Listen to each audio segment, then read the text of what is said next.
Where's Scarecrow? Go to hell!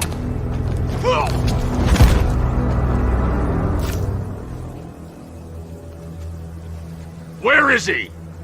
I got nothing to say to you, Batman. Talk, or I'll crush every bone in your body. Okay.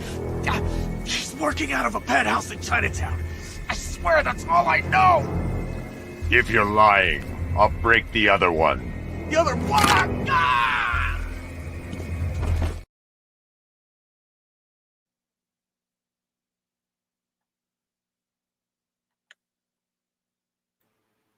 I can't hear you. I messed up. I did. I screwed it up, didn't I? I screwed it up. Yeah, My I don't know bad. what's going I on. screwed it up. Are we live? Yeah. I told you I was gonna screw it up. Okay. I told you I was gonna fuck it up, but it's cool. Wait, we're here. I'm okay. Leroy, and he's. This is Eli, aka the Batutsi. There you go. Oh man, Eli, I told you I was gonna screw it up. I don't know what you were gonna do. I had an idea. I had an 85% idea what I was gonna do, but I was like, oh well, fuck it, just go with it. Oh well. Yeah, that's why this is live. Yeah, we don't rehearse nothing on this shit. There's no net.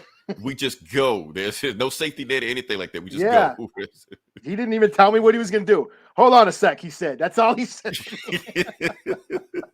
Let's see what happened. First off, let's talk about. Oh yeah. Shout out to the AI. Shout out to the AI. Give the AI money or something. I guess I don't know.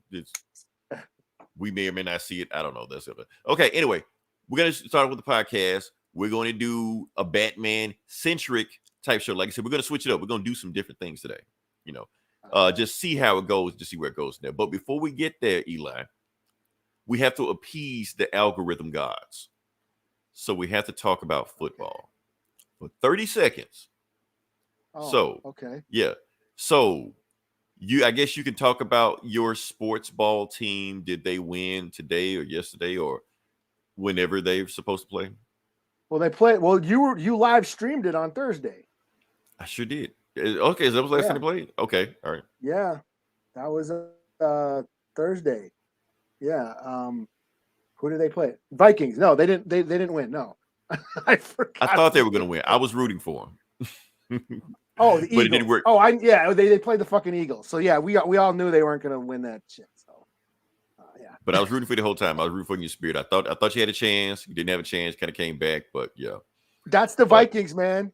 Welcome to the Vikings. That's what they do. They take it down to the last minute and fuck up. You know. Oh well. I think 30 seconds. Yeah. There is a woman on TikTok. Mm-hmm. Oh, are we done? No. Now I'm curious. What the woman? What did the woman on TikTok do? Oh, now I'm curious. They got us on a I mean, we were, but then you started. I was like, well, I want to know where this is going. There's a woman on TikTok. What the hell? I think it's Cadillac Jackie. She's a woman up north in Minnesota who watches basically live streams, or her daughter films her watching the Vikings games, and she reacts and she screams at the TV and curses, and it's pretty funny. So watching her watch the games after seeing your team loses puts you in a kind of a better mood, because she kind of verbalizes what you felt, summarizes your feelings of the game. So okay, so she's not okay, because I think it'd be more likely an angry dude, smash his TV, some shit like that. That would be kind of funny, No, she's just an old woman who watches, sits in her kitchen drinking beer and shit, and just bitches at the TV. It's pretty funny. Okay. Cadillac Jackie, I think. Cadillac Jackie, Vikings fan. Shameless plug. Yeah. We may still put a link out to that. So yeah. Yeah, like I said, I think we have appeased the algorithm guys. That was 30 seconds, I think. Close enough. Doesn't matter if it wasn't that. Now we can move on to actual podcast. We're going to talk about actual Batman Day, which actually happened Saturday, for those who don't know what was going on. Like I said, it's not plugged in like we are, Yeah, like I said, I don't know why Batman Day is September the 16th. It's not the day of any of the creators. It's not the day Batman parents got shot. It's just a day they just picked. They just picked randomly, like, let's just pick this day and just make it Batman Day. And everybody was like, okay. So we just did a whole bunch of Batman stuff. So yeah, so shout out to oops, nope, didn't mean to do that. Oops, didn't mean to do that. Oops, sorry, didn't mean to do that. That's what I meant to do. Yeah. Rehearsal. Yeah. No rehearsing. Like I said, no safety net. We're just going with this. So yes, Batman Day is what we're talking about now. So yeah, we're going to talk about it. We were going to do like a big extravaganza thing. We were going to do like 100 facts you may not know about Batman. I was going to let Eli do like 10 hours of research on it and just give us like a whole bunch of stuff. But then I just thought were required rehearsal. And we don't do that here. We, as you can tell, we don't do that. So I was like, that is just too much work. That is just too much planning. That is professionalism from us. We don't do that here. So I'm like, screw all that. Let's just move on to something else. So yeah. So I decided to do something else. So for Batman Day, Eli, did you see the post on the fan page we posted? I've seen a couple. Okay. I saw a couple. Which one? The most recent one, I'll get into it in a second. That one, I won't say went viral, but it's one of our one of the one that we talked about him versus Nightwing. That one. That one that didn't go anywhere. That was like people like no and just shut that shit down. But the other one after that went big, and I'll talk about that in a second. So sticking to Batman Day, this is a fan theory I have. Matter of fact, I'm going to talk about nothing but fan theories I have. First thing we're going to do, like first before I go there, I have to set this up. Eli, have you seen this episode of Just League Unlimited?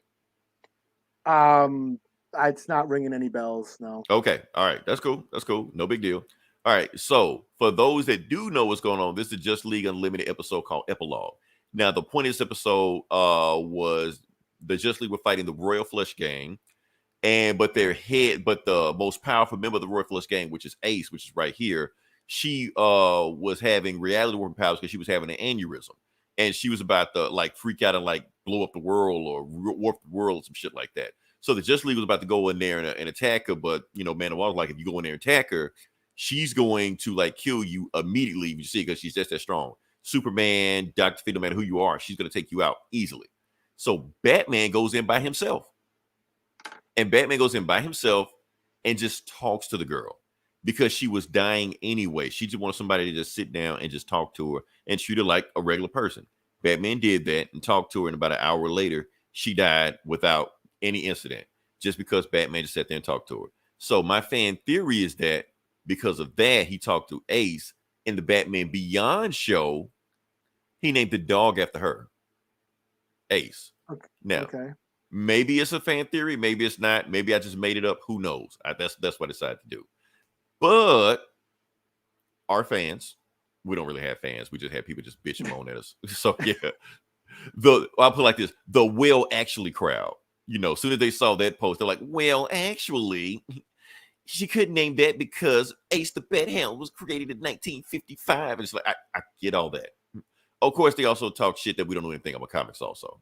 Us, we don't know anything about comics. So yeah, just because we decided to post this shit. Now look, the thing about this is that I get it. I know Ace the Bat Hound was created in the 50s. I know that. And I know the Royal Flush Gang was created in the 60s, but like that. And I know Ace was originally a dude, because if one thing nerds would do, they would love to point out when people was gender swapped. They will point that shit out quick. So the point is, I don't care about what happened in the comics. I wasn't talking about the comics. I was talking about the show. You can have two different continuities and it's okay. I mean, we read enough comics. We know about the multiverse. So try to separate one and don't just will actually everything to death. Sometimes just go with it. Sometimes go with a somber meaning or some shit. The fact that Batman named his dog after a girl that he met that was, died from tragedy. That sounds better than you will actually us to death. So that's the only thing I got. So whether it's dude, all you had to say is shut up. I'm saying that now. I'm telling everybody that posted this shit, shut up. Shut the fuck up. Shut up, man. This is why nobody invites you to parties. Go change your saturated panties. Right. Change your drawers since they're saturated and rotting your crotch and getting you all irritated. Shut up. Like nerds. This is why people don't like you. Because you don't know how to read the room. That's why.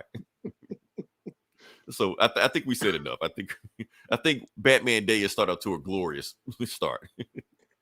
I didn't even do it. I thought about going to the comic store, but I didn't. I didn't do. I didn't even watch Harley. I didn't even watch the new episode of Harley. Oh, yet. you didn't watch Harley? I did not watch Harley. Not this. Not this. I'll spoil it for you. The show, I don't care. The point was the ending of it was Kite Man getting his own show. Oh, okay. I saw you post about that. Yeah, I saw that. That was the most important thing. Kite Man's getting his own show, and that's All right. hilarious. And I bet you that's going to be great too. Yeah, it's gonna be great. I already see it's called Kite Man. Hell yeah, that's the name of the show.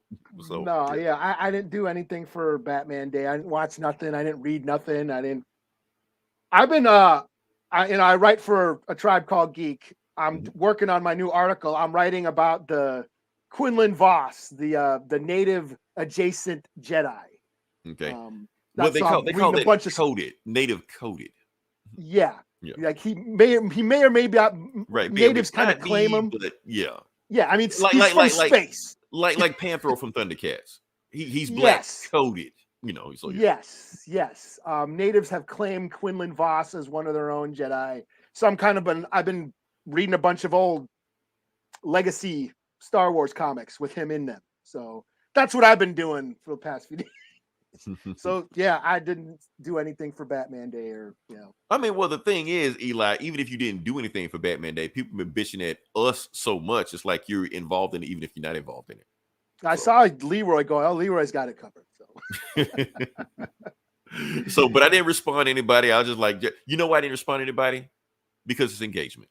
Just let them bitch. Just let them moan. Just let them go at each other. Let's let them fight. Do what you want. I don't care. Yeah, it creates. What's it called? What's that shit called? Like clicks or whatever they fucking the internet shit where you want the internet activity. You want activity on your shit. Whatever it is, it did it. Whatever the fuck it, whatever why are we doing this? Why do we do this? Because we're part of the machine now. That's the thing. Even if we don't know it, even if we don't recognize it, we're part of the machine now. All right. I figured you were riling them up. I could see people were getting riled up and shit. And I'm like, that's what I do. Leroy, the guy who hates Batman, is celebrating Batman Day. Of course, I had ulterior motive. Okay. Now I have one more fan theory that's going on right now. Let me see if I can post this. Okay. And I want you to join this on this also, Eli, because like I said, you've read The Dark Knight Returns before, right? Oh yeah. Yeah. Plenty of time. One of my favorite comics of all time. One of my favorite comics of all time. You rated it high. I rated it high. Matter of fact, anybody listening to this podcast, if you haven't read The Dark Knight Returns or not familiar with The Dark Knight Returns, why the hell are you here? I mean, that's almost like required listening for this podcast to even understand half of the shit we're saying. Otherwise, we just might as well be speaking Espanol, But anyway, we're talking The Dark Knight Returns. Now, I have a fan theory. Let me see if I can get this right here. Okay. So, like I said, you read The Dark Knight Returns. And you remember this scene, we busted the wall and the mutant was like, believe me, I do it. Okay. So this scene right here, right before the mutant shoots the baby, we got to shoot a baby. Batman busted the wall, grabs me the gun, and does this. So my thing is, Eli, I have a question for you. Did Batman kill that guy? Yes. You think so? Okay. Yes. Okay. I'm not saying he did or did not. I'm just saying it's okay. Let's go to the next panel. Right there. Baraka. You're right. I'm gonna go to the next panel. I realize that it is controversial that Batman is killing somebody, and Batman is using a gun, which he even says at the end of the comic when he starts the new Batman order or whatever, he's like, we're new weapons of silence, no guns. Right. We're taking it back. But Dark Knight Returns is Batman returning to being Batman. Bruce Wayne had retired. He hadn't been Batman for 10 years. And then because he's so crazy and maybe senile and have his dementia or whatever, he's kind of unhinged in that book, which is making it such a great book. Very much so, yes. We realize how crazy Batman is right. through The Dark Knight Returns. So yeah, I buy him. Fuck it, I'm gonna take this big ass machine gun and shoot a guy just because I'm that old and senile and I don't give a fuck anymore. But I got this, this deep rooted trauma that I just need to do this shit. Go out and whip crime ass and shit. Because I think that's what the thing people miss about The Dark Knight Returns. They didn't understand it, that Frank Miller was really trying to point home that Batman isn't all there upstairs. Or Yeah. maybe he was, but It's Death now he's Wish. not. Like in this story, he's Death- not. It's Death Wish with Batman. Yeah. That's what it is. You know, he's had enough. He's, you know, he tried to retire. Said, I ain't gonna do this shit anymore. I'm too old for this shit. And then goes nuts. He can't do it. He can't do it anymore. And you know, wasn't he like race car driving and shit? Like he had to get this adrenaline. Because he was an adrenaline junkie. He needed that adrenaline. Yeah. Right. Yeah. So he was just unhinged and kind of insane. Right. And Or so, even like when he first became Batman in the book, he was like, he didn't even realize he became Batman. Like he just woke up one day like, oh, what the fuck? I'm in the Batcave. I shaved my mustache. Like he didn't even realize he did this shit. Yeah. And then Joker comes, but yeah, it's like it's all it's we can go on and on. We have gone on and on. Right. But I always thought that Batman, like, holy shit, he just shot that motherfucker. To be honest, Eli, we haven't done a Dark Knight Returns breakdown. We're not going to do it tonight. We got other shit to do. But we haven't broken this book down. But yeah, it was on the list. We didn't. Because now I'm going to go to the next panel. I'm going to go to the next panel on that. But like I said, Batman lit that guy up. And then he got, now, because it's kind of hard to tell in this scene right here. Like, did he shoot the guy, shoot him in the shoulder, in a headshot? I don't know. I can't tell. I don't know what's going on right there. Yeah. And I think it's left ambiguous on purpose. Like, you don't know what happened with it. And you just hear Batman, I believe you. And the dude kept saying, believe me, I'll do it. Now, I do want to go with that. This scene sounds familiar to people that haven't read The Dark Knight Returns or you've seen Batman v Superman. This scene was pretty much adaptation, almost word for word, in Batman v Superman. Now, reason I brought that up because Zack Snyder uses that panel we just showed to justify his Batman killing. Because his thing, I'm pretty sure he didn't even read this book. He just saw that panel of Batman shooting people. He's like, well, Batman kills people. Let's do it. I thought you were a Snyder boy or whatever. I am, but yeah, at the same time, I can still have criticism about it. I don't worship at his feet, you know. Like, I don't pay ties to the cult, anything like that. I'm just saying I'm a fan, but I can pick apart, you know, things that happen in the book. So yeah, so that's my thing. So I think Frank Miller left that page very ambiguous on whether or not Batman killed that guy or not. Yeah, and I guess it's the same thing too. Like I just assumed that he did because he's just so unhinged and crazy. But then at the end, when he starts, you know, when he meets Carrie and he starts, you know, basically locking Gotham down and getting back into his old ways again, and starts building a new Batcave and all that shit. Then he's like, okay, we're gonna take it back to what I was doing before. Right. You know, we're not going to be as noisy. We're going to be in the shadows. Yeah. I'm going to do this right. It might not be the, you know, good enough. What does he say? Good enough. It might be that last line. It'll be good enough, you know? So yeah, I think he learns it. I think that's his arc. He starts out going crazy.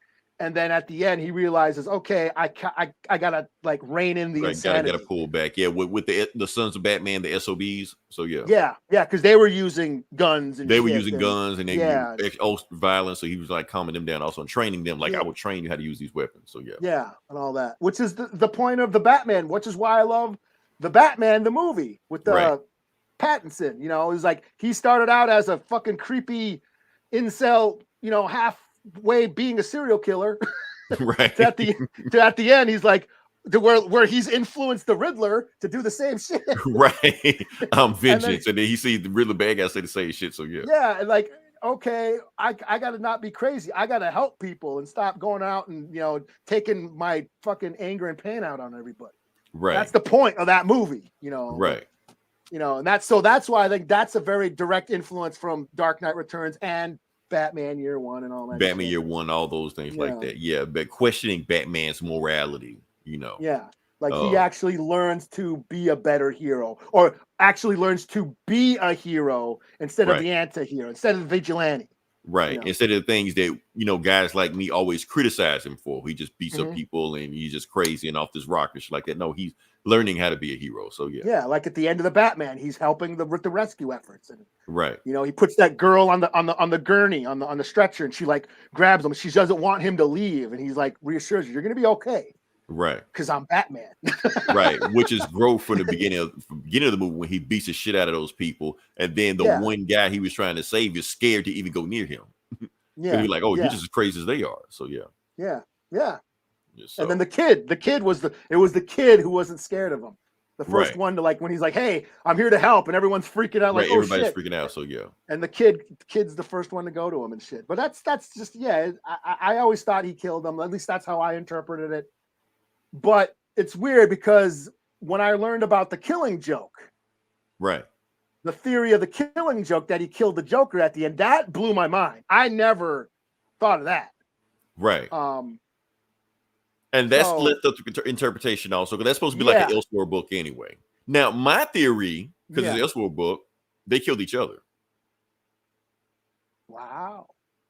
They killed each other. Should I pull that panel up? I'm not gonna pull that panel, but I just talk about let's go some more fan. We're doing more fan theory. See, now, hold up. Let me see what we got before we go there. It's Jakey Poo's back in the hizzle. I haven't seen y'all in a minute. Jake, we know you've been busy, man. We know.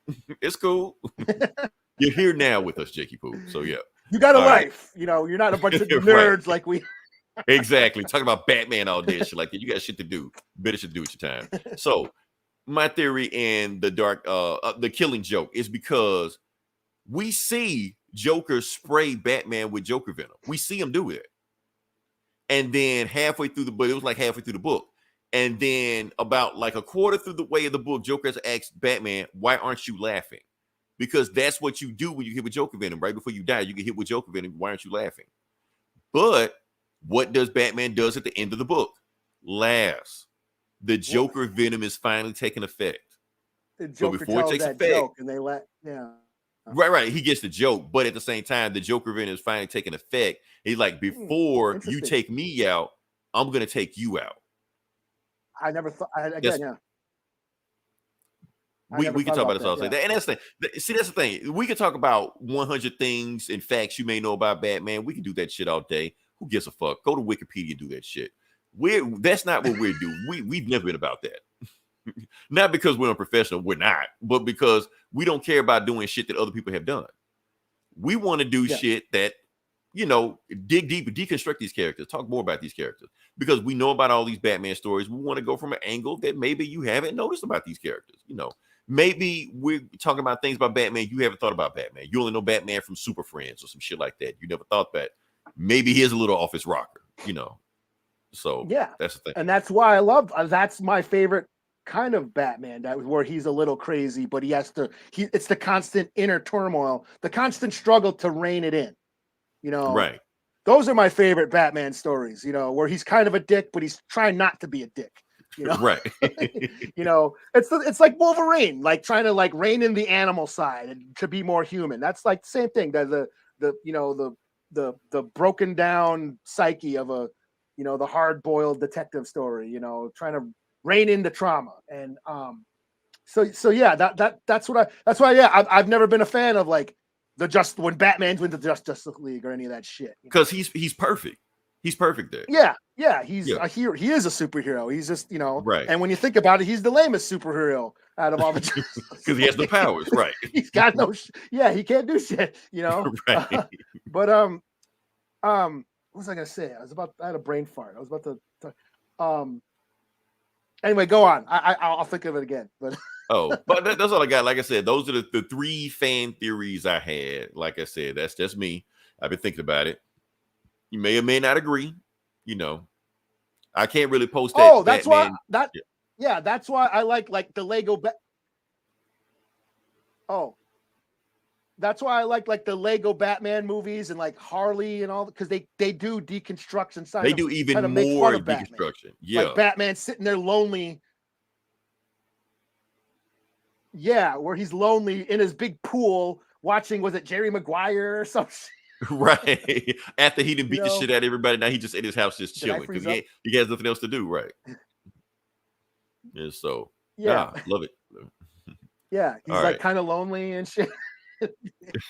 What you expect him to be? I mean, you would expect him to be happy and shit.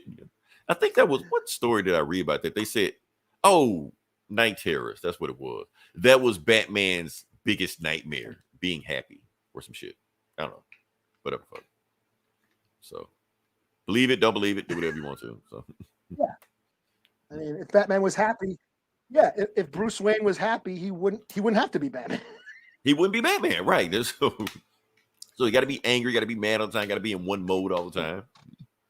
Yeah, if he wanted to be happy, he would have married Catwoman. And that's why this whole bullshit is going on with them right now. This whole Joker Gotham war, whatever the fuck. So yeah. And so I think we talked about Batman. I did read.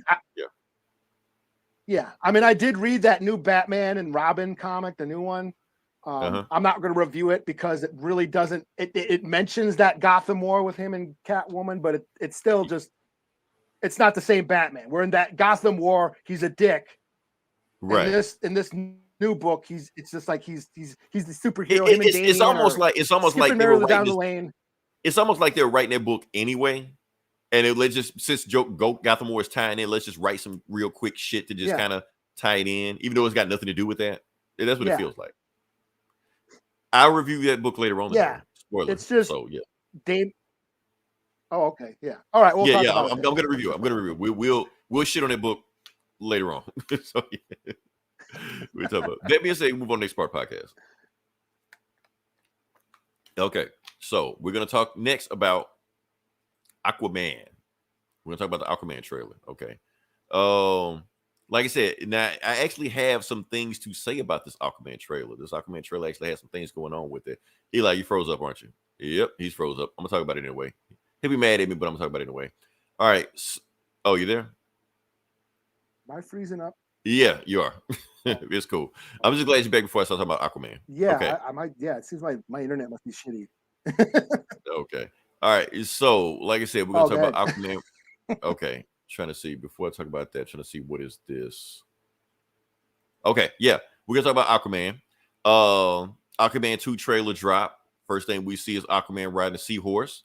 That should tell you everything you know about not just this movie, but the Aquaman franchise in general. And not just movie, but Aquaman. If you think Aquaman riding a seahorse is goofy, Aquaman ain't for you. But if you want to see Aquaman ride a giant seahorse in the next movie, this movie is for you. As a matter of fact, Aquaman is for you because that's what he does in the comics, ride giant seahorses all the time and shit. I think the seahorse even got a name. I can't remember the name. I'm not that deep in the Aquaman lore to know the seahorse name or some shit, but that's the thing. Yeah. But before I get into it, Eli, because I have some thoughts. I want to know what you have to think about it first. What you think about the Aquaman 2 trailer? They look fine. Cool. Okay. All right. That's fine. I have some more things to say. I enjoyed the first Aquaman movie because it did kind of like borrow from, was it the Dan Abnett run? Yeah. So I and the Jeff Johns run also. Yeah, I actually enjoyed those comics. You know, that made me those comics made me an Aquaman fan. So I enjoyed it. I mean, yeah, he rides Cthulhu into battle. Like, what the hell, you know? That's all I wanted. Give me that. I'm good. I didn't even know I wanted that until they gave it to me. Yeah. So this one looks more the same. It's the same, you know, Black Manta back in the house, you know, and he's got to go. Was it Orm? Ocean Master's got to go rescue his brother. So that's what we're going to talk about. Okay, let's talk about this compared to another superhero movie. Okay, so you have a superhero rescuing his criminal brother, breaking him out of jail, who was the bad guy in the last movie, to fight another bad guy who's got this evil mystical weapon from the beginning of time to destroy the world. What movie does it remind you of? Like a Thor movie. Thor: The Dark World. It's the exact same fucking plot. I mean, Aquaman: The Dark World. What are we doing here? So I guess I don't know. Maybe I'm the only one that noticed. I'm like, okay, DC, you already, 0 for 4 right now. Then you go rip off The Dark World for your next movie. Okay. Well, they were saying about they said that about the first movie. They said that the first Aquaman movie was just ripping off Black Panther's plot. But Black Panther ripped off Hamlet. It's all Hamlet. That's all it was. So. But I get it. But yeah, that's all it was. So like I said, the main bad guy is Black Manta. Suppose one of the coolest things in the first movie, didn't do shit in the first movie, though they advertised the hell out of him. But he's supposed to be the main bad guy in this one. And also Aquababy is in this movie. So that being said, so you got Black Manta and Aquababy in this movie. People are theorizing that this movie might adapt one of the most fucked up stories in comics history. And I don't know if you know the story. Brace yourself. The story is Black Manta kills Aquababy. Like they did that in the comic. Like who wrote that shit? Why would they think that was a good story? I don't know. That's what they did. And Aquaman, we had one of the darkest stories in comics history. But yeah, that's where we're going now. But the one thing that everybody is happy for, like the internet has collectively cheered about, you don't see Mira in the poster, in the trailer. Like maybe one scene where she's like caged up and trapped and shit, but that's about it. Yeah, I figured he was about to go out. So yeah. So are you back? Yeah, you were gone for a minute. Just to catch you up what I was doing, I would just say that everybody's happy that Mira was like only one scene. Yeah, you've been freezing and kind of like talking in Kung Fu Chinese also. Like words not matching up. But yes, that's what's going on right now with Aqua Baby. So we'll see where to go from that one. We'll give Eli a few more chances to come back. But until he comes back, let me just do one thing. Also, I am upset that you guys let Winning Time go out of get canceled. They just announced that it got canceled today. It only made it 2 seasons, one of my favorite shows on TV. Y'all didn't watch it, y'all didn't promote it, y'all didn't say anything about it, and now it's canceled. Now we'll never see what happens when Michael Jordan and Isaiah Thomas enters the NBA and they dramatize that. So I blame all of y'all for that. That's your fault. So yeah. I just went on a rant. Yeah, you're back. Yeah, I went on a rant about Winning Time. That's all. I was just filibustering. All right. So yeah, are you back now? Okay. No, you're not. Okay. All right. So next part of the podcast what we're gonna do is the Vidja Game section. I'm gonna just fly through some things till Eli gets fixed. Okay. So for those who don't know, you only got 2. Okay, you back? Okay. I don't know if you're backing out, but anyway, so we got fucking lame. you can't come in and out. So yeah. All right. So you got 2 weeks left for. I'm trying to see if I can find this thing. Yeah, you got 2 weeks left to get the Avengers. Yeah, the Marvel Avengers video game. Now, for those who don't know, if you don't have the game yet, don't worry, he'll be back. If you don't have the game yet, just letting you know right now that the game is $4. $4 right now on every platform: PS5, Xbox One X, Steam. $4. So go ahead with the game now. I understand that it got a bad rap when the game first came out, and it had glitches and all stuff like that. They fixed the game since then. Whole bunch of DLC since then. You got Black Panthers, like a whole campaign mode Black Panther in it. Both of the Hawkeyes. Somebody else, I can't remember who else. But that's going on with the game right now. So you get all of that, and the campaign mode by itself is awesome, and it's just $4. I bought it on every platform, even for platforms I don't even own. I don't even have a PS5, and I bought the game for $4. It's $4. So if I don't recommend anything else in this on this podcast, I recommend that game. Go buy it right now, because if you don't buy it in the next 2 weeks, you won't see the game again. They're deplatforming it. It won't be anywhere sold. You won't be able to buy it at all. So go ahead and buy it now for $4 before it's gone forever. So that's all I got right there. So hold on. Let me see what Eli got. Okay.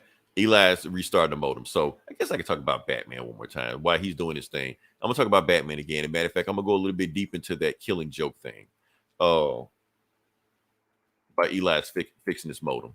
All right. So like I said, with the Killing Joke, you'll see it. Killing Joke. I can pull it up. Okay. All right. So, like I said, my theory is everybody thinks that Batman killed the Joker, but I think they both killed the Joker because at the very last scene, it's quiet. You'll see it. And I don't really want to break the thing down like that. Shit, let me see. That's what happened when you go live. All right. So, Killing Joke. We got Killing Joke pulled up.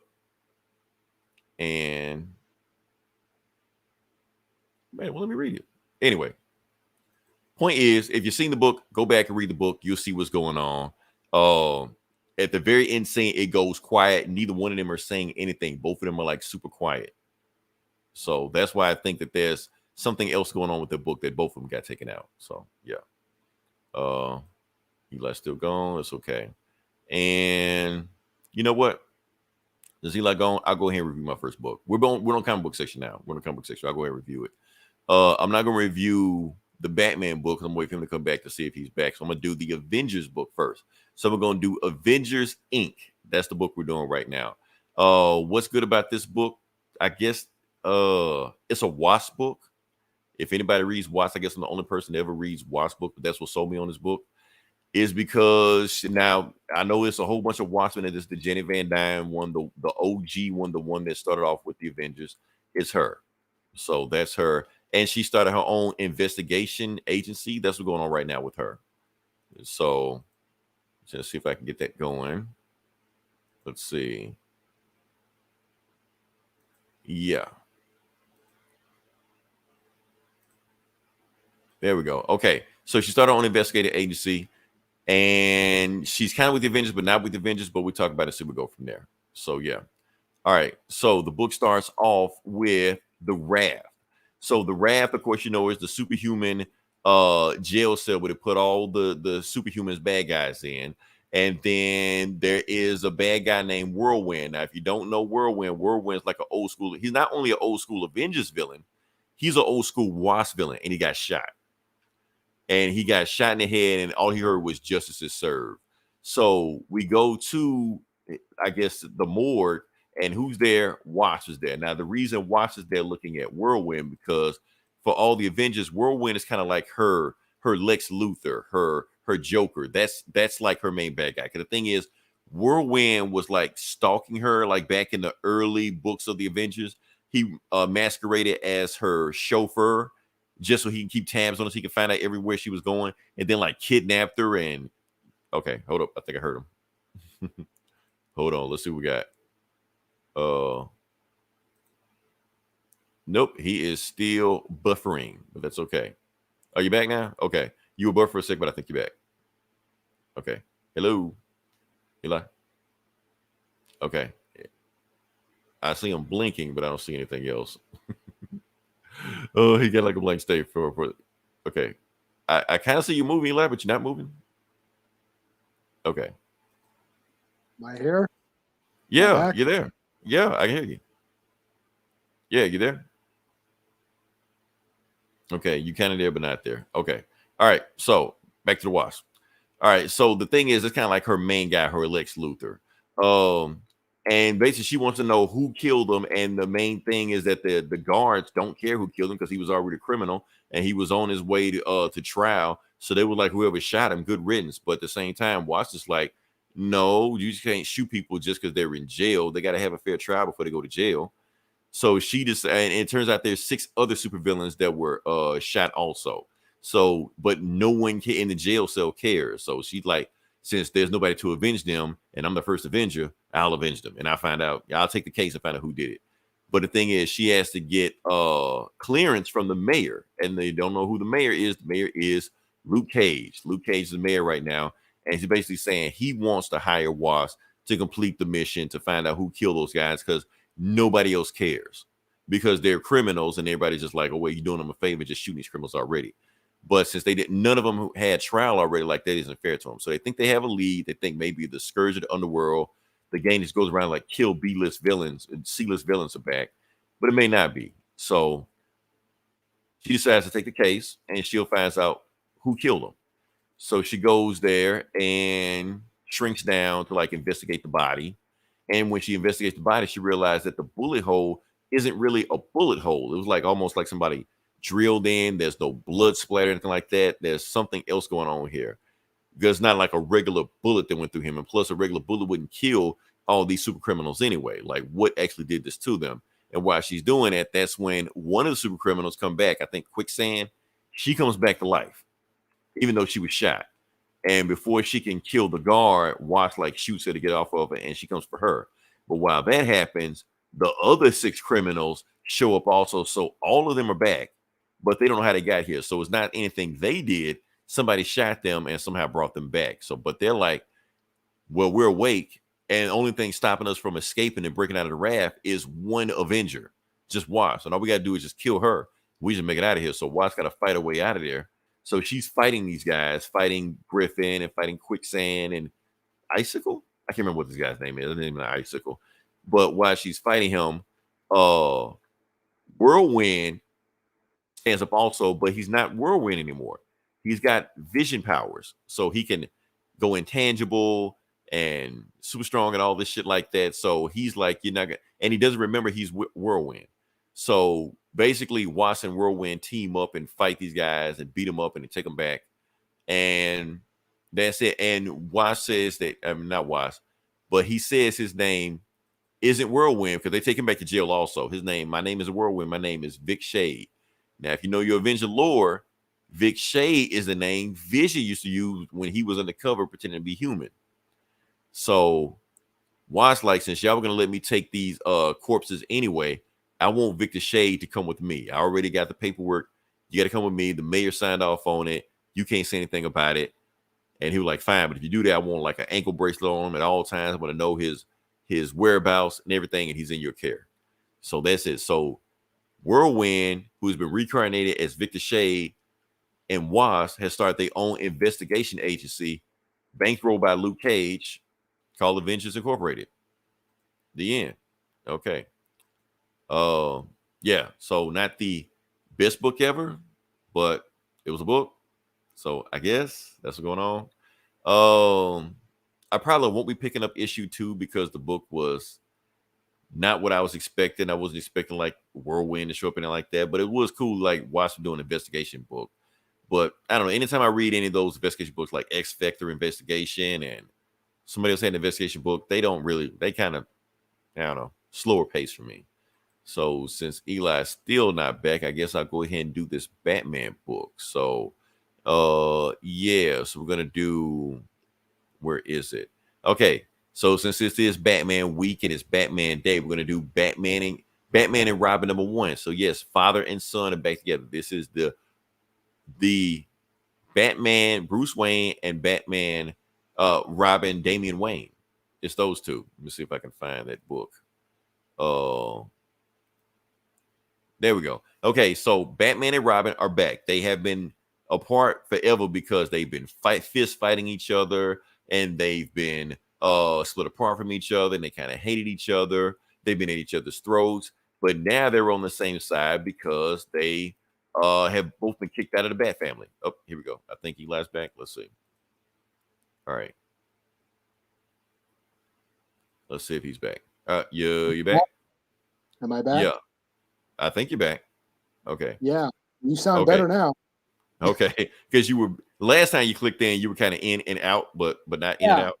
Yeah, same here with you. Like you keep cutting out. So I'm sure it's my fucking shitty ass modem way up on the 3rd floor. And I'm in I don't basement. know. We're here on next one. But now that you're back, I'm about to throw you to the wolves. Since we're already at the comic book section. You can go ahead and try one and see, and we'll see how it goes. Okay. Before I jump into Batman and Robin. All right. So I'm up, I guess. I take it. Yeah, I've already done Avengers Incorporated. So yeah. Okay, I'll do this Ghost My Rider review real is quick. up, so yeah. All right, so let's do Ghost Rider. Switch that. Ghost Rider number 18. Benjamin Percy still on the book. This is just, we get the origin story of Talia Warroad. And this is after the Hell's Vengeance, War Vengeance, whatever it was.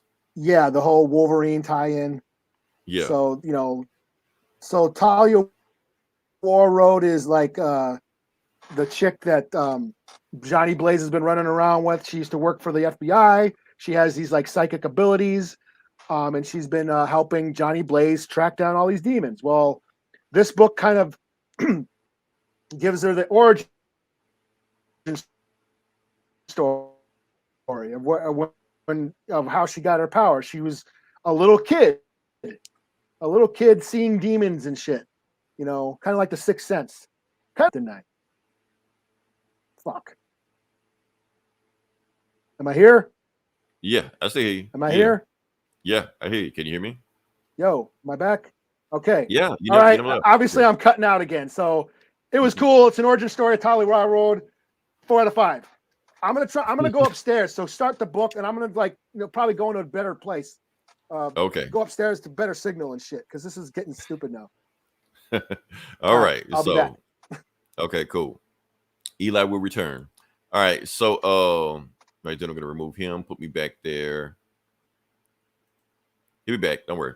All right. So the book I'm going to start it one more time. We're going to do Batman and Robin. Like I said, it's Bruce Wayne and Damian Wayne, father and son. They're back whooping ass after they've been at each other's throat for like the last 2 years, ever since Alfred died. But now they're back. So they have their own book. We're going to see where we're going to go from there. So, and this has kind of tie into that whole Gotham War, but not really Gotham War. And it's written by Joshua Williamson, who writes everything at DC. And of course, he's writing this also. So we'll just go from there. All right. So let's get to it. So book starts off at the Gotham Zoo. Now, it's very important why it's at the Gotham Zoo, because it's got some narration about how the evolution and natural order and things like that. When we look inside the zoo, there's this one person that is experimenting on a bat and a bird and a robin. A bird, but I assume it's a robin. So why are they doing that? We don't know. Maybe we'll find out later on down the road, but let's go to it. So the book opens up with Batman and Robin with jetpacks. Well, they have jetpacks because they're going to chase down a Zeppelin. I don't know if you see it, but it's right there. It's just down a Zeppelin fighting some person named White Rabbit. And White Rabbit is just like, she's kidnapping the Zeppelin and everybody aboard the Zeppelin and taking them to her boss. And she likes, since we're so high up on the Zeppelin and we're in Gotham, there's nobody up high enough that can save you, even though we see Batman and Robin right there crashing through the window. This is just an awesome panel. I just love this panel right here. It's awesome. And that's when White Rabbit is like, oh shit. And the thing is, like, Batman and Robin, they're just having fun. Robin's just like, I bet I can beat more bad guys than you can. And Batman's just like, serious Robin. Let's take out the save the hostages first, then we'll keep score. So they're both just having fun. They're just enjoying themselves, having a good old time. And yeah, and we got this. And matter of fact, they even after they beat up the White Rabbit, they fist bump each other. And it's like, okay, let's go home. So they go home to the brownstone where they are. And Bruce got one of his groupies saying, like, you want to come with me later on the night? She's like, no, we can't. My son's staying with me for the weekend. He's here, so I can't go out. And that's it. So Damian is now living with Bruce in the brownstone. They're there. It's a growing pain. Like I said, they haven't lived together for years. Ever since Bruce shut down the mansion and left the mansion, they haven't lived together because Damian has been all over the world doing whatever the shit he does. And he's basically telling me, you got your own room. We got all the stuff you need. We got access to the sewers. We got back computer downstairs. It's kind of like the mansion, but it's not like the mansion, but you can make it your house if you want to. Just stay with me. So Damian is there, and he's kind of reminiscing on all the crazy shit he's gone through. And they got this big panel of all the stuff. Because, like I said, that Robin book that came out, I think, like last year or a year before, Johnson Williamson wrote that also. Not shocking anybody, but like Flatline and Damian, reconnecting with Ra's al Ghul and getting retrained by him and all stuff like that. And I'm pretty sure this book almost feels like a sequel to that book, that Robin book that he made last year. So it feels like that. And basically Damian just telling him, look, we can do this, buddy shit later on. Let's get some sleep so we can do patrol. And he slits the door on him. So, and then the next morning, Damian, and the funny thing is, like, Damian in that Robin book last year was kind of like a manga fan. So he's a manga. Now it seems like he's writing his own story or manga or comic or something like that. And it's funny what he puts in this book is that he's writing this character calling himself the Prince of Crows, but he lists his mother as the hero and his father as the criminal. That's interesting how Damian sees his parental figures. And he basically saying, like, they're both some of the best trainers in the world, the best martial artists in the world, but they suck as parents. Then that's what Damian thinks of them, So Bruce wakes up the next morning. He's ready to, get the bed. And Damian has already cooked breakfast. He's already made tea. He's made good food for them. And basically they sit down and they just have breakfast, and basically they're having a conversation about Bruce is trying to tell Damian, look, if you're going to live with me, we're going to have some rules or something I got to talk to you about. I've enrolled you in Gotham Heights. You're starting high school. And Damian's like, okay, cool. So who's my target? What's my identity? Who am I going as? And how long will I be there? He's like, you're going as Damian Wayne, son of Bruce Wayne. You already told me that when you was at Lazarus Island, how you reconnected with all those kids down there. So you need to be around kids your own age. So that's why I enroll you in school. And he's just like, why would I need to go to school? I'm smarter than every teacher at that school. I don't need to be there. Besides, that's cutting into my crime fighting time. He was like, besides, I've been already working a case that you were working with, that Zeppelin case. And I find out what White Rabbit was doing. There was one scientist on that Zeppelin that she was trying to kidnap, but she took everybody to kind of cover it up to make it seem like it wasn't that guy. So what we need to do is find that scientist to find out why everybody is going after him and, what's so special about him. So and Bruce is just like, okay, we'll go. We'll take the Batmobile and we'll go visit scientists tonight. And no, you cannot drive, Damien. And it's like, I don't need your car anymore, Father. I've been all around the world. I have my own car. So now we see the first appearance of the Robin Mobile. It's like a dune buggy he's driving, and Batman is in the passenger seat. So they're driving, and they get to the doc's house, and you got Killer Croc and Orca. They kidnapping the doctor, so they jump out, and they're ready to fight. And Killer Croc is like, "Why you bring the smallest Robin here, Batman?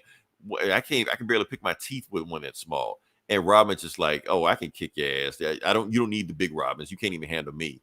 And that's when Crockett's just like, well, the word on the street is both of you been kicked out by the other Robins. So I got something that you don't have, Batman. Family. And that's when you get a whole bunch of animal super criminals. So you got Orca, Killer Croc, Man-Bat, and the terrible trio, Fox, Vulture, and Shark. Those three. And they just shoot at them. And so Man-Bat is getting away with the doctor. And meanwhile, we see the main villain. This is the main villain of the story who we don't see yet. And they have Batman in their sights and just like, no, we're not going to shoot you yet, Batman. We got to make you suffer. We got to take away the main thing you love. And while Man-Bat is taking away the scientist, Batman like ropes up Man-Bat, goes after him. But while this happening, the main bad guy of the story shoots Batman in the neck, and Batman falls down to the thing. And meanwhile, Robin is beating up the terrible trio, kicks off one of their masks, and realizes that there's actually an animal under the mask. So Fox is an actual fox under the fox mask. That didn't used to be a thing. The terrible trio are regular people, but now they're like mutants in the animals. And the rest of them take off their masks, and Robin's like, what the hell? And they just leave because Batman's in trouble. So Robin goes after Batman to see what's going on. He's like, somebody shot me in the neck, but it wasn't with a bullet. It was like some kind of pellet or a gas thing or something like that. And it's making me kind of drowsy, but we need to get to the Batcave now. We need to get back to headquarters before we mess up. So, but while this going on, the bats come out of nowhere, like regular bats, and start attacking Batman. So whatever he was hit with from that bad guy is making the bats attack him. The things that he loved are now his worst enemy. So the end. So that's what's going on right now. So yeah, Batman is being attacked. Here's one thing. I know Eli's going to share this book, but I kind of like this book because it's a continuation of, okay, here we go. Let's see. I'm back. All right. Okay, you back? Okay. All right, cool. All right. Yeah. I just did Batman and Robin, number 1. Oh. Yeah. You've already read it, so you're good on that. Okay. So let's give you quick thoughts. Now we can talk about the book. Now we can shit on it. Okay. We're at that point. You came in just at the right time. So you didn't like it? No, I actually did like it. Oh, okay. Yeah. No, I didn't mind. I'm gonna tell you why I like it. I'm gonna tell you why I like it. Okay. Because this book because Joshua Williamson wrote it, and it seems like direct continuation of that Robin book I read. When he went to like the island and like the anime shit. Yeah, like yeah. that. It's basically a continuation of that. It makes a lot of reference to that. So if you give me a continuation of that book, but just putting Batman in it, I'm cool because it feels like this feels like it's more of a Robin book than a Batman book, or a Damian Wayne book. I put it like that. Yeah. Yeah. Yeah. I mean, I didn't mind it as a story. I think it's fine. I thought it was going to be a continuation of that Bat-Cat Gotham War thing. Right. And they gave like a panel for lip service. But other than that, it's not really. Yeah. It's just, it isn't the same Batman because like Batman's a total asshole in that book. Right. But in this book, Like no He's all- Zern R in this or anything like that. You can tell they're written by two different people. So, yeah, him and Damien are just skipping merrily down the lane, fighting crime, which is fine. Right. I just didn't. Yeah, I thought it was going to be a whole tie-in. I was expecting the continuation because I am digging that story. Right.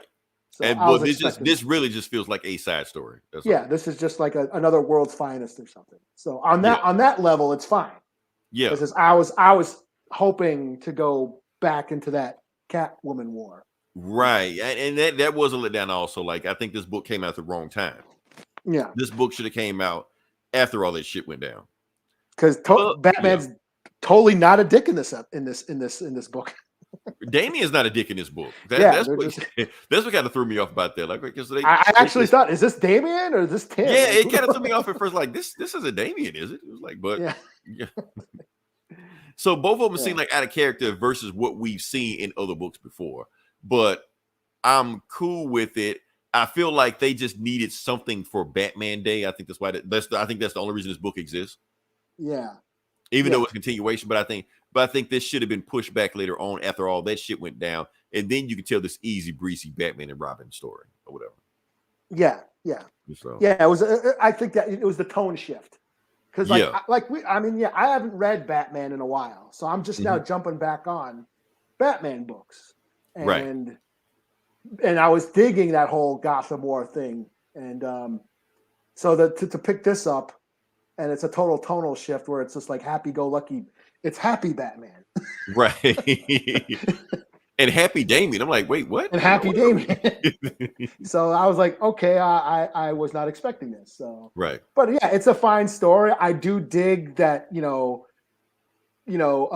Killer Croc and his mutant squad of criminals and shit. I dig that whole thing. It's a theme of animal villains because whoever is the main bad guy is like doing shit to animals. Yeah, and Batman's probably going to turn into a bat or something.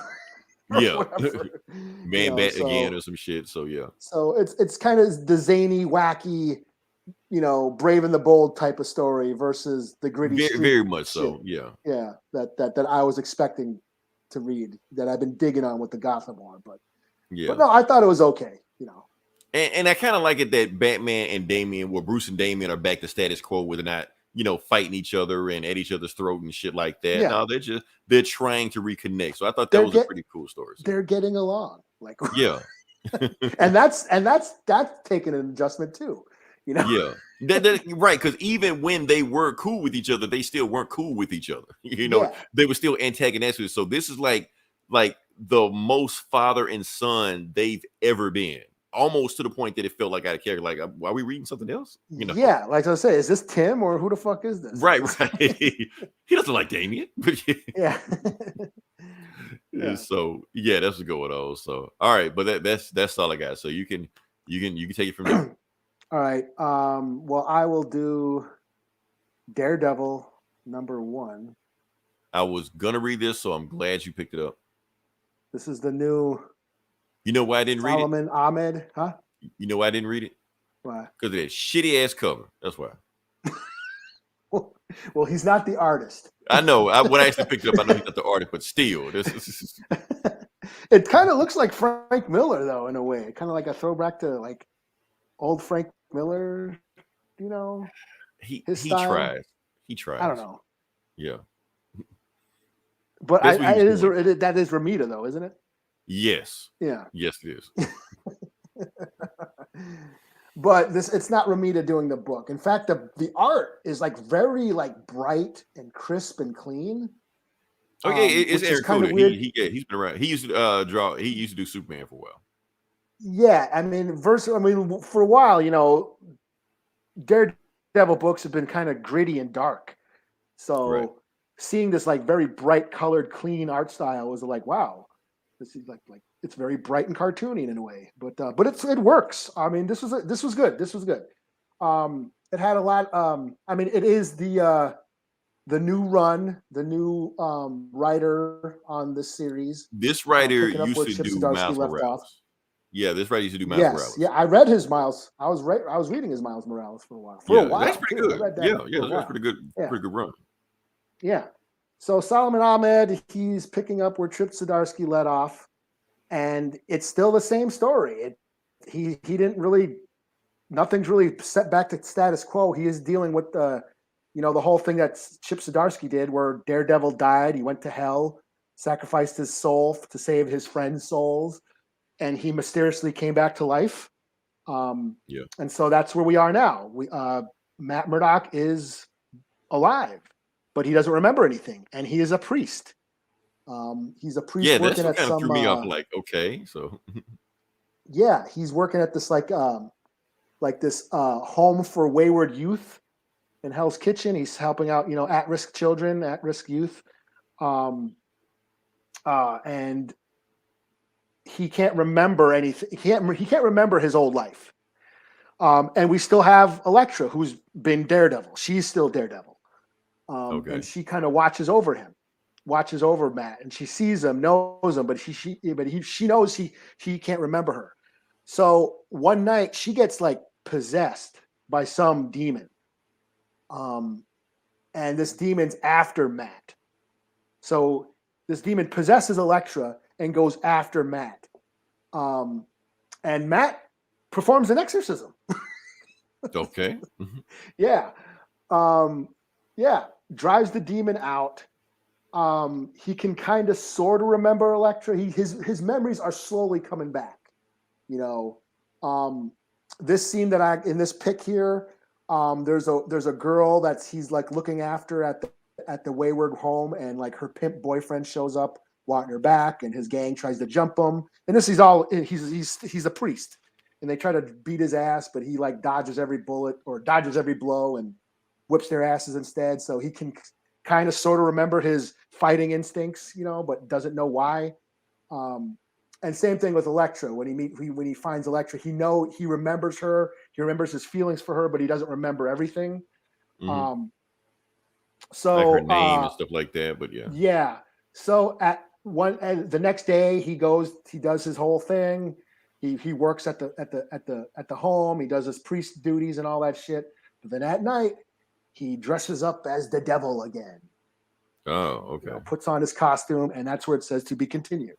So he feels that drive to be Daredevil, but he doesn't remember doing any of that. So, but this was good. I mean, and it also, there was a lot of the religious influence. Matt Murdock's like his Catholic background comes through, and that struggling with the religion aspect of it, being this vigilante, fighting crime while still trying to be a good Catholic schoolboy, all that comes in, the whole guilt and, trying to do what's right, trying to be forthright, which is what Daredevil tries to be, but also trying not to let that get too violent in a way, so to speak. Right.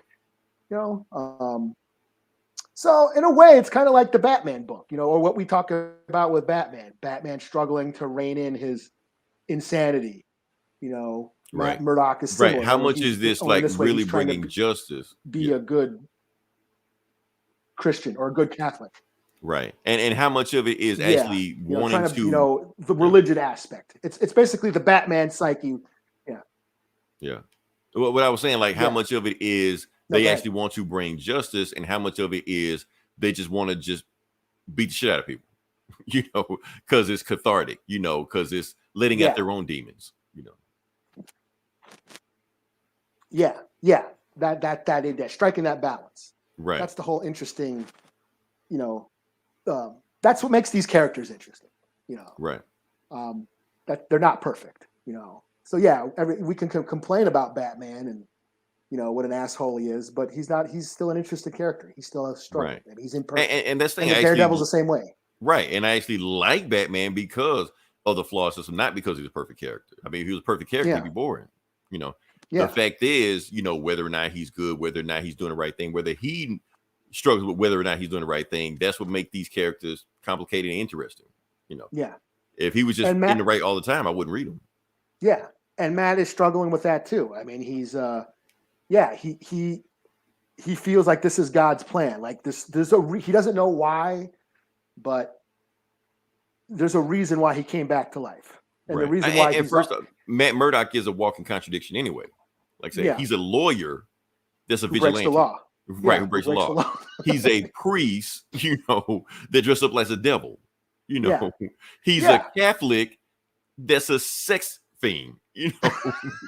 He's a priest, yeah. Right. And I don't know, does he bang Elektra? They don't really show it. That you don't really know because he exorcises the demon from Elektra, and then then it cuts to a little bit later. They're just talking. And like, did he just bang her? But he's still in his priest suit. Right. But yeah, I mean, he's trying to, balance those two forces. And, and like I said, back to this whole thing that he doesn't know why, but he thinks there is a reason why he's come back from hell and was gifted this life as a life of peace, of just being a priest. Like I went to hell. I made this sacrifice for my friends, and now I've been gifted this life, this peaceful life of just being a priest. Why am I going back to beating the shit out of people? Right. Is it that the right thing to do? Do I want to compromise this peace? So that's a big question he does to himself. He questions himself why. So interesting stuff, and it's the start of a new run. So I thought it was pretty good. So I'll give it a 4 out of 5. Nice. Okay. All right. It's still on you. I'm actually booked out. Oh, really? Yeah. I ran through. What did I do? I did. Oh. I'll do Incredible Hulk number 4. Okay. Back to the monster roots of the Hulk. He's been running around. The giant-sized Man-Thing. Yes. He encounters the Man-Thing in this book. He Man-Thing actually swallows him up, burns Bruce Banner, and swallows him up. But in this panel or this page, you can see Hulk. He hulks out while inside the Man-Thing and bursts out of the Man, which I thought was pretty gnarly. But yeah, he's been on the run. There's that the Eldest or this demon. These monsters are summoning all the monsters to find the Hulk. So Bruce Banner's on the run from all these monsters. He's got a little sidekick girl who's had an abusive father who's tagging along with her. They end up like in Florida or someplace, and where there's like this haunted lake that's kind of tempting people to, go in there and drown, basically. pretty. Yeah. A lot of horror books this week between this and Ghost Rider and the whole, ghosts and stuff. There's a lot of very supernatural horror books this week. But yeah, so they're dealing with this haunted lake, and that's where the Man-Thing shows up. It's like, there's some demon or there's a monster in this lake that's, luring people to their death. We got to deal with it. And that's kind of where the book ends, different artists this week. That was a little unfortunate. It's not bad art, but just the other artist who's been killing it lately on this book. But no, this is still dope. It's still, Hulk versus monsters. And now he's teaming up with the Man-Thing. So they haven't lost me yet. Another 4 out of 5. So yeah, there's that one. And then my last book I will do is The CULL, number 2. Okay. This is that Kelly Thompson book. I left my shit downstairs. I had on my tablet, my notes with all the credits. So sorry, it's Kelly Thompson with I forget this artist's name, but the art is awesome. Just that very photorealistic art, which I just lost it. Yeah, I saw you there. Like, don't do it. I was trying to oh crap. Let me get it back up. But no, the art is great. Very photorealistic, and this is more of a character study, which is kind of weird. That this is this might be my book of the week. So that's the art for the whole book, like that. Yeah, it looks very it's like photos. Huh. So basically, this is kind of like the Goonies or Stranger Things, It's a group of friends. They're doing this one last adventure. They're shooting a short film. And so this like the last weekend of the summer, they're getting together to shoot this film. They go out on they live in this coastal town. During low tide, they're trying to go out to these rock formations out on the beach during low tide. They can only get there during low tide. So they go out there and they uncover some portal to another dimension. And that's kind of about it. It's very ambiguous, a lot of mystery. We don't really know why or what's going on, but this is very character focused. We focused on a lot of the characters. One of the girls, her brother went missing. So she thinks her brother is in this world, went through this portal. So they all kind of follow her. So not a lot happens, but we are getting a lot of character background. And I think that's what makes this book, that's the strong aspect of the book, is we're getting to know these characters, the camaraderie, their friendships, their relationships. And we're just exploring this world as we explore these characters. That's all that's happening. There's really not a lot happening. It's just them talking and we're getting their histories and their backgrounds. But it's just really pretty to look at. It's just, I was like, it just dawned on me. I was like, I was so into it. And I was like, nothing happened. Because in the first issue, there's a big monster shows up. You know, like the first page, like this big monster's like attacking the town. And they go, oh, wait. Then they go to the flashback. Let me tell you how we got here. And then we start the book, you know. So obviously some monsters are around, but we don't know yet. We're still exploring this world, exploring this, you know, other dimension as we explore the characters. So it's interesting that I like this as much as I did. I don't know. It's like, because like I said, there's no fights. There's no violence, no monsters, no one gets killed. There's no blood or gore. It's just people talking. But it was really pretty to look at, and it just sort of we're just getting to know these characters. And like I said, I really liked it. I don't know. So yeah, this gets a 4 out of 5. You know, and just for the art alone, it's like really pretty to look at. You know, so yeah, and that's it. That's it? Okay. All right. Now, can we talk about Killing Joke one more time? I finally got it pulled up. You know what? The reason, because I was going to show it on DC Universe, but guess what? It's not on killing on DC Universe unless you pay for that Ultra version. Oh, really? Like the regular Killing Joke, not on there. Like what the hell? So really? Yeah. I'm gonna look that up. Yeah, I don't believe. Why am I? That's like an old ass book. Like why? Right. Why not? You just imagine that it's there. So I just thought, okay, it's on DC Universe. No, it's on the premium Ultra version of DC Universe. That's the one way you can read Killing Joke. Really? So but you get like regular DC Universe, Killing Joke's not on there. But that's okay. I got it anyway. There's always a red around everything. Did you just upgrade? Hell no. Okay. No.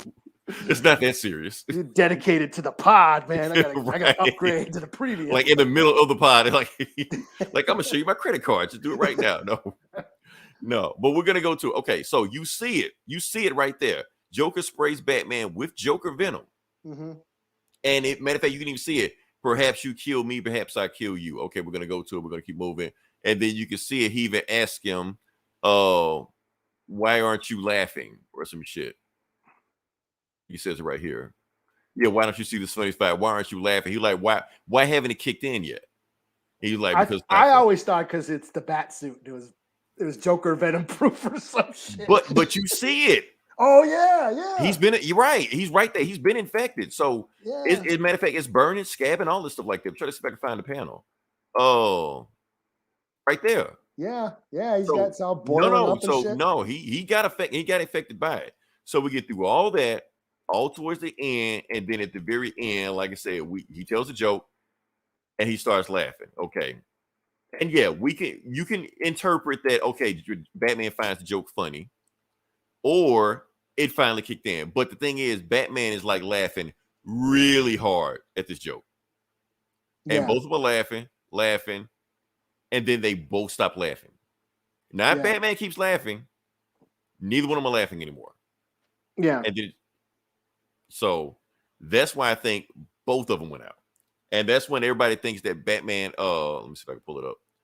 That Batman, because like I said, right before it goes out, Batman puts his hand on Joker. Yeah. And it maybe went for his neck, broke his neck, and that's it. So, or ripped out his heart. No. Fatality. No. Galima. Galima. Oh shit. So that's my theory about what I think will happen with the Killer Joke. Like I said, it's an Elseworld story. It was out of continuity.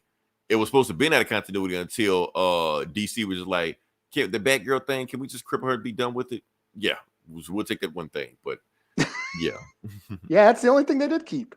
Which is unfortunate. It's so unfortunate that Batgirl's defined by that, you know? Right. That because nobody can tell you any other Batgirl story other than that. I mean, she didn't really do shit else. Yeah. She got just there. So or she's the girl in the chair. She's Oracle, right. You know? Literally. I mean, I was saying she's more popular as Oracle than Batgirl. Like you can name Oracle stories. You can't name Batgirl stories.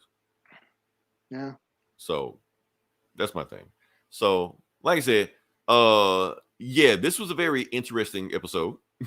Yeah, sorry. I might have to this has been going on for a while. Like I keep getting the signal downstairs. I even got the extender. Yeah, I was gonna ask you about an extender, but yeah, okay, so you got that. And that's still doing it. I don't know. I might just have to do it up here. You know, and go back and I won't have my cool background or anything. I'll have to go back. Another option, you can look into this Mesh Network. Mesh Network. I don't know if you want to spend that much, but you can just look into it. Yeah. Okay. It may or may not fix the situation. I don't know. We'll see how it goes. Yeah.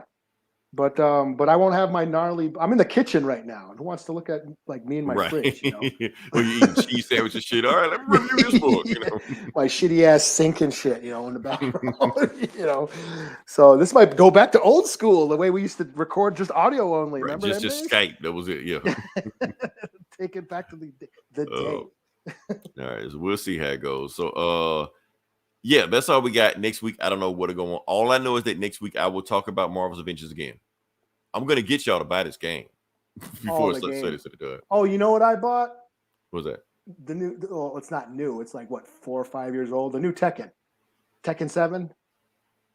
You know, 8 is right around the corner. I know, but this was only like $17 on Game Pass. You know. Oh, okay. So yeah, it's like over like $100 regular. It was like a super sale or whatever. I'm like, fuck it, I'll buy this. Okay, yes, why not? So, but like I said, Eli, the Marvel game is $4 right now. It's on Game Pass. I could play it on Game Pass. I just for now it's going. I was saying like 2 weeks from now it's going away. Okay. So that should. Well, I played the demo, so that was 3 years ago. The game has improved. I won't say a lot better, but the game has improved since the demo. So yeah. Because I know the demo made people not want to buy the game, but it's gotten better since then. So, yeah. I just will I beat it? That's the thing. I'll play it for 2 weeks and then it'll sit there like the rest of my. Even if you do play it for 2 weeks, $4. Fuck it, you just buy it to play it and be done with it. $4. That's all. For a Big Mac, you can play Marvel's Avengers. Are Big Macs $4 now? Probably. I don't know. I haven't been at McDonald's in a while. So. Yeah. So yeah, who knows? I don't know. But that's all we got. Like I said, join us next week. I don't know what happens next week. We will find something to do. Until then, this is Leroy. This is Eli. And we'll follow you next time. Same bat time, same bat channel. I know I screwed it up. I don't care. That's the way this show has been going.